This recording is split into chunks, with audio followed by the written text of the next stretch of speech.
സാബിഖൂ ഇലാ മഗ്ഫിറത്തിൻ മിർ റബ്ബിക്കും. റബ്ബ് തആല പറഞ്ഞു, സാബിഖൂ, നിങ്ങൾ മുന്നോട്ട് വരണം.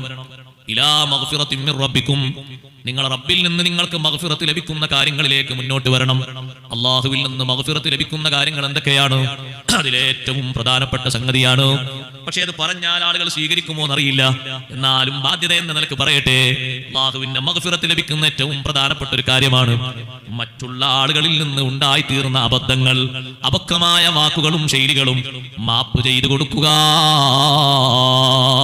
അള്ളാഹുവിന്റെ മഗ്ഫിറത്ത് ലഭിക്കാൻ, അള്ളാഹുവിന്റെ മഗ്ഫിറത്ത് ലഭിക്കാൻ വലിയൊരു മാർഗമാണ് സഹോദരങ്ങളെ. അത് നമ്മുടെ കൂട്ടുകാരും നമ്മുടെ കുടുംബക്കാരിൽ നിന്നും ഒരുപാട് നമുക്ക് സഹിക്കാൻ പറ്റാത്ത വാക്കുകളും അവസ്ഥകളും വന്നേക്കാം. ജീവിതത്തിൽ എല്ലാവരും ഒരേ രൂപത്തിലല്ലല്ലോ, ഒരേ ഭാവത്തിലല്ലല്ലോ. പലരും പല രൂപത്തിലും പല സ്വഭാവത്തിലുമല്ലേ. അപക്വമായ ചില വർത്തമാനങ്ങള്, ചില സംസാരങ്ങള്, ചില ചെയ്തികള് നമുക്ക് ഇഷ്ടപ്പെടാത്തത് വന്നേക്കാം. അത് മാപ്പാക്കി കൊടുക്കുന്നിടത്ത് നമുക്ക് കിട്ടുന്നത് എന്താണെന്നറിയോ? അള്ളാഹുവിന്റെ മഗ്ഫിറത്താണ്. റബ്ബിന്റെ മഗ്ഫിറത്ത് ലഭിക്കാൻ ഏറ്റവും പ്രധാനപ്പെട്ട ഒരു മാർഗം അതാണ്.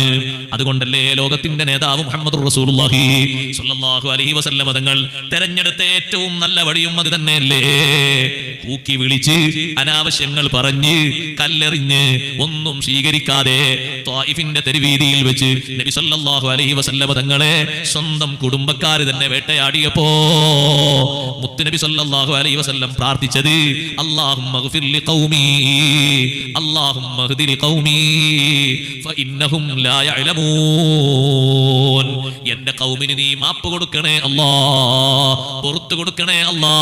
വിവരമില്ലാത്തവരാണല്ലോ, അവർക്ക് അറിവെത്തുമ്പോ വിവേകമെത്തുമ്പോ കാര്യം മനസ്സിലാക്കി അവർ നിന്റെ മാർഗത്തിലേക്ക് വന്നുകൊള്ളും. മാപ്പ് കൊടുക്കണേ അല്ലാ. അല്ലാഹുമ്മ ഗ്ഫിർ ലി ഖൗമി എന്നല്ലേ തങ്ങൾ ദുആ ചെയ്തു കൊടുത്തത്. പ്രതികാരം ആഗ്രഹിക്കുന്ന ഒരു ഘട്ടത്തിലും പ്രതികാരത്തിന്റെ മാർഗം സ്വീകരിക്കാതെ വിട്ടുവീഴ്ചയുടെയും മാപ്പിന്റെയും മാർഗം സ്വീകരിച്ച് ലോകത്തെ ഏറ്റവും വലിയ വിട്ടുവീഴ്ച പഠിപ്പിച്ച നേതാവ് സയ്യിദുൽ അംബിയാ മുഹമ്മദുർ റസൂലുള്ളാഹി സ്വല്ലല്ലാഹു അലൈഹി വസല്ലം തങ്ങൾ നമുക്ക് പഠിപ്പിച്ചു തന്ന ഏറ്റവും പ്രധാനപ്പെട്ട ഒരു വഴിയാണത്. മറ്റുള്ളവർക്ക് മാപ്പ് കൊടുക്കുക.